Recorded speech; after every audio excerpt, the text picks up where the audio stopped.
안녕하세요. 뻔뻔한 복덕바입니다. 구독과 좋아요, 알림 설정, 회원가입 부탁드리겠습니다.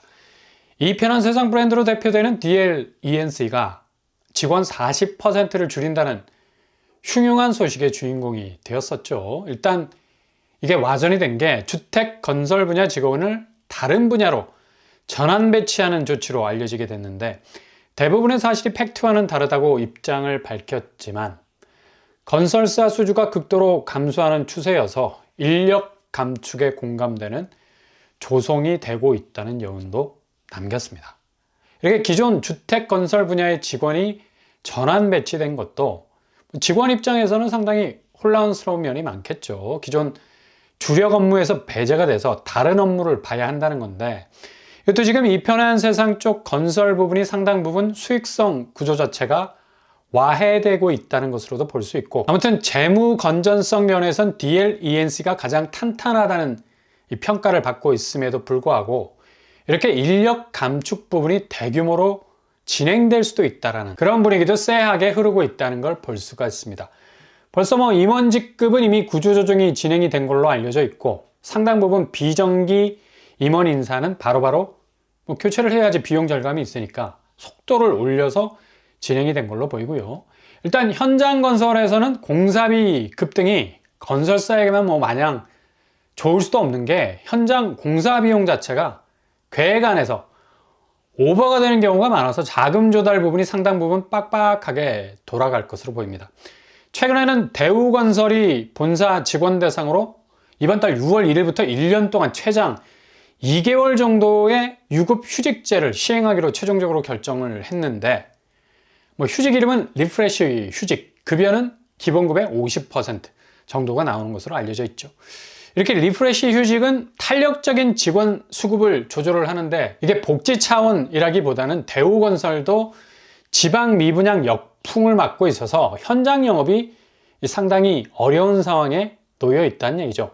그러니 이참에 아예 유급 휴직이라는 간판을 들고 나온 건데, 한시적 운영이 되겠지만 이게 인건비 면에서 크게 절감이 되지 않을 거라는 소리도 있고, 아무튼 그래도 필요 이상의 사람이 있다는 건 기업 입장에서 비용으로밖에 보이지 않기 때문에 상당히 자금 부담 해소를 덜기 위해서는 꼭 거쳐야 하는 과정인데, 그만큼 지금 건설사 사정이 안 좋다는 얘기죠. 이렇게 건설사들 분위기가 좀처럼 돌파구를 마련하기 힘든 상황으로 돌아가다 보니 자체 자금 회전력, 그러니까 자가 발전기라도 돌려서 현금 확보에 나서야 하는 건데, 신종 자본증권까지 발행하고 있습니다. 이건 영구채로 불리죠. 그만큼 만기가 없을 정도로 길어서 은행 부채로 잡히지 않고 자기 자본으로 잡히는 이점이 있어서 자본금 확충을 위해서 아주 유용하게 사용되는 영구채 중에 하나입니다. 최근에 자금난을 겪고 있는 신세계건설, 대구 쪽 분양이 거의 엄청난 부진에 처해 있다 보니까 계열사들로부터 지원 사격을 대대적으로 받고 있는 상황이죠. 그러니 나머지 계열사, 이마트, 지마켓 등등등 자금 사정이 나빠질 수밖에 없는 건데, 신세계건설이 이번에 역대 최대 규모의 6천억이 넘는 영구채를 발행할 정도니까 그동안 얼마나 자금난에 시달렸는지를 알 수 있는 대목이죠. 일단 좀 전에 말씀드린 대구 쪽 부동산이 거의 보릿고개를 넘어가는 수준을 보이고 있으니 이게 현장에선 분양으로 극복이 안 되는 거죠. 밑 빠진 독에 물을 때려 붓는 식으로 손실이 어마무시하게 커지니까 감당이 불감당, 이런 이유로 신세계건설은 부채 비율이 807%에 달하는 수위로 올라섰기 때문에 당장 현금 흐름을 원활하게 하지 않으면 금리가 워낙에 움직일 생각을 하지 않고 고점에 찍혀 있다 보니까 계속해서 비용은 눈덩이처럼 불어나게 된 건데, 그래서 이번에 신종 자본증권을 열은 건데, 대체로 건설채 쪽은 투자 심리가 많이 죽을 수밖에 없죠. 수요가 얼마나 붙을 수 있을지, 최근 실제로 자금 확보를 위해서 회사채를 발행한 GS건설의 경우에는 1000억 정도가 목표였는데 불과 280억 밖에 수요를 가두리 치지 못해서 상당히 당황스러운 결과를 받아들여야 했습니다. 그러니 건설사 입장에선 건설채 금리를 극강으로 끌어올려서 수익성을 보장해 주겠다 하지만, 쳐다보지도 않는 건설업계의 장기간 불황이라는 이 주홍 글씨가 딱 박혀 있어가지고 자금 조달 조건이 상당히 수요로부터 외면을 받을 가능성이 커서 악화될 가능성 많다는 얘기죠. 이렇게 대형 건설사들도 현금이 흐르지 않는 상황이 지속이 되다 보니까 당연히 중견 건설사들은 뒤로 자빠질 수밖에 없는 겁니다. 올해 총 14곳이 부도 처리가 돼서 3배 정도 늘어난 수치. 그리고 아예 폐업한 건설사도 152건으로 거의 35% 이상이 늘어나 버리는 결과를 보여주고 있죠. 그러니 지금 부동산 시장은 PF 문제 때문에 골머리를 싸매일 수밖에 없는 건데 조만간에 두 손으로 막고 있던 뚝이 와르르 터져 나올 수 있을 가능성 아주 높다는 얘기입니다. 그래서 이금융권에서는 저축은행이 1년 사이 우량 등급을 받았던 곳들이 78%가 순삭이 돼버렸어요. 갑자기 사라져버렸습니다. 자기 자본 비율이 비교적 안정적인 곳들이 5곳 가운데 한 곳 정도밖에 되지 않는다는 건데 이렇게 건설사가 흔들거리니까 당연히 금융권마저도 릴레이식 부실에 빠질 수밖에 없는 거고 그냥 거의 아비규환 상태로 접어들었다 말할 수 있겠죠. 4대 은행 건설사 대출만 20조 정도인데 한 해 동안 2조씩 늘어버린 규모만 봐도 아찔한 겁니다.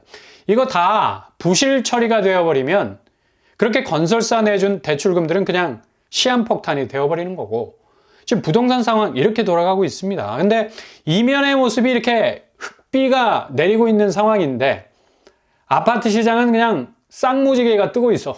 정말 뜨악할 상황이 반대적으로 발생을 하고 있는 거고 지표적으로 전국 아파트 값이 올랐다 하지만 대세 전환으로 말하기에는 택도 없는 소리죠.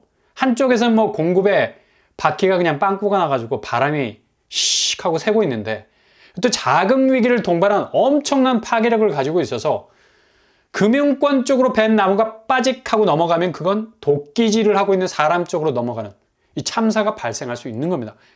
그만큼 사업을 벌인 주체가 금융권이 그 사업의 위험 때문에 그냥 골로 갈 수 있는 상황이 재현이 되고 있는 건데 살짝 아파트가 오름세를 탔다는 건 신기루일 뿐입니다. 단기적인 일부 수요가 몰린 곳에서 집중된 가격 바뀜 현상이고 대체로 다른 여타의 시장에선 수요가 거의 집을 사지를 못하는 관망이 아니라 손절 양상으로 갈 만큼 극심한 감소 추세를 보이고 있는데 대세 전환이라는 건 추격 매수가 제대로 꽁무니를 따라와줘야 밀고 올라갈 수 있는 탄력적인 힘을 제대로 받을 수 있는 건데 전혀 그렇지 못하다는 얘기죠. 최근 2주간의 노원구 거래를 들여다보면 노도강이 다시 오름세로 올라서고 있다는 흔적은 전혀 발견할 수가 없어요. 오히려 대형 평수까지 하락하고 있는 추세 10억대 아래에서 거래가 되고 있고 소형 평수는 이전처럼 3억대 거래도 수두룩한 상황. 그리고 이미 30평대로 옮겨간 거래는 대체로 7억대 거래도 나오는 것으로 보이죠. 그랑빌 51평형인데 4억 정도 하락 추세. 그리고 상계역 센트럴 프루지오 역시도 7억대 거래가 되고 있습니다. 구축인 상계주공 4단지는 5억대 거래까지 나오고 있고요. 일단 신생아 대출 물고 들어갈 만한 여력이 있다는 거지.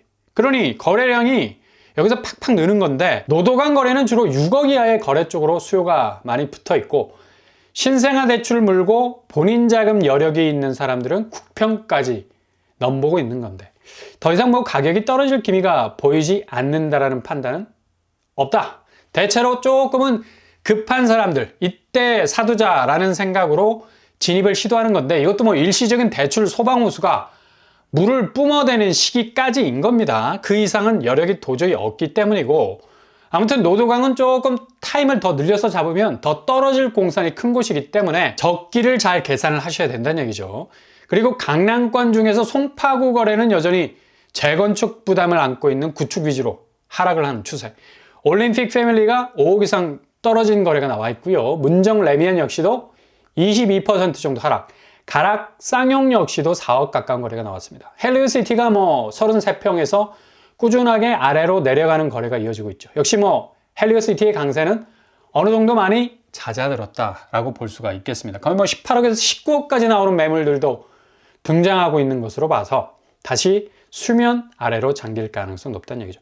그리고 잠실 ALS도 3억 정도 하락하는 거래를 내놓고 있네요. 일단 송파구는 대표적인 대장단지들의 약세가 두드러지고 있고 그냥 한 방에 하락세가 터질 수 있는 포텐, 그러니까 하락의 정점을 때릴 수 있는 거래들이 하반기에 등장할 가능성이 높은 건 구축들이 분담금 문제로 원주민들이 그냥 가격을 던지고 이참에 나가자는 분들이 많아서인데 특히 송파구는 이런 경향을 가진 거래들이 속속 등장할 것으로 보입니다. 강동구는 아마 서울에서 가장 낙폭이 큰 곳으로 하반기 시장을 완전히 가를 수 있는 곳이 될 겁니다. 워낙 전세가가 약세 현상을 보이고 물량도 세게 나오기 때문에 벌써부터 하락세가 다른 곳보다 폭이 크죠. 안암 4억 이상 하락, 고덕주공 구단지 역시도 28% 이상 하락, 선사현대 역시도 8억 선에서 거래가 되고 있습니다. 고덕 아르테온 역시도 대장단지의 면모에 비해서 12억 선의 거래가 나오고 있네요. 이번 달부터 신축 물량이 전세를 쏟아내기 시작을 하면 전세가가 약세 현상을 보이면서 매매가를 더 자극할 것으로 보입니다. 경기도는 하남시 상당히 큰 폭의 약세장을 보이는 곳이기도 하죠. 최근에 하남 가밀 스윗시티 12단지가 8억에 가까운 폭락을 했어요. 60% 이상이 떨어져서 5억대 거래까지 나오고 있고, 의왕 역시도 백운 해링턴 6억 이상 하락. 상당히 경기권은 서울에 비해서 낙폭이 두꺼운 편입니다. 그리고 용인까지도 5억대 거래가 나오네요. 과천시 역시도 예외가 아닌 것이 과천 위버필드 거의 21억까지 찍었던 곳이 지금 16억에 거래가 되고 있습니다. 이렇게 지금 아파트 쪽 실제 거래 현장은 서울이 낙폭이 다소 얇아진 면은 있지만 그래도 여전히 하락장 속에서의 대장단지들 위주로 강하게 집값이 버티지 못하고 있다는 걸 볼 수 있고, 수도권은 언론에 잘 드러나지 않아서 그렇지 집값이 상당 부분 떨어지는 두께가 두꺼워졌어요. 이런 모습이 초반에 언급해드린 건설사와 금융권 유동성 위기, 그리고 자체 구조조정이라는 극악의 상황과 직면하고 있는 모습을 고스란히 집값을 통해서 보여주는 건데, 이걸 중간에서 인터셉트, 그냥 완전 대세 상승전으로 가는 것 마냥 포장이 되는 것도 정말 시장을 왜곡하고 있는 부분이라 할 수가 있겠습니다. 그러니 잘 살피실 필요가 있는 거고, 이번 주에 서초 영곡지구 공급에 대한 최종적인 조율이 있을 것으로 전해지는데요. 여기는 아마도 동네가 동네이다 보니까 양재동, 개포동 사이에 위치해 있죠. 그래서 분양가 때문에 나눔형 본청약으로 나올 것으로 보이는데 800세대 정도 풀릴 것으로 보입니다. 본래 1300세대 정도 예상을 했었는데 나머지는 임대로 돌리고 본청약 나눔형. 이렇게 되면 아무리 강남권이라도 5억에서 6억 원대, 위례가 이 정도 수준이었는데 비슷하지 않을까 추정을 한번 해볼 수 있고요. 양재동, 개포동 접점에 있어서 입지적으로 최고가 되지 않을까라고 생각을 해볼 수가 있겠습니다. 이번 주 결과 한번 지켜보셔야 되겠습니다.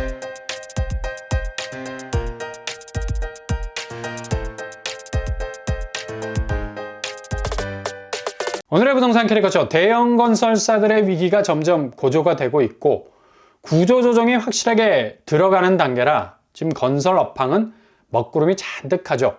근데 반대 아파트 시장에서는 연일 대세 상승이라고 분위기 깔아가고 있는데 실제 거래 현장을 들여다보면 서울은 하락폭이 얇아졌고 수도권은 좀 두꺼워졌다. 같은 하락 궤적인데 하반기 후폭풍은 이례적으로 갑자기 꺾이는 추세로 돌변할 가능성이 어느 때보다도 높다는 얘기입니다. 왜냐? 수요 급감, 자금 회전 단절. 이 두 가지면 충분합니다. 뭘 가지고 설명을 하겠습니까? 오늘도 응원합니다. 항상 여러분의 길이 꽃길만 되실 수 있길 바랍니다. 이상 오빤불 한박 톡방을 마치겠습니다. 구독과 좋아요 부탁드립니다. 감사합니다.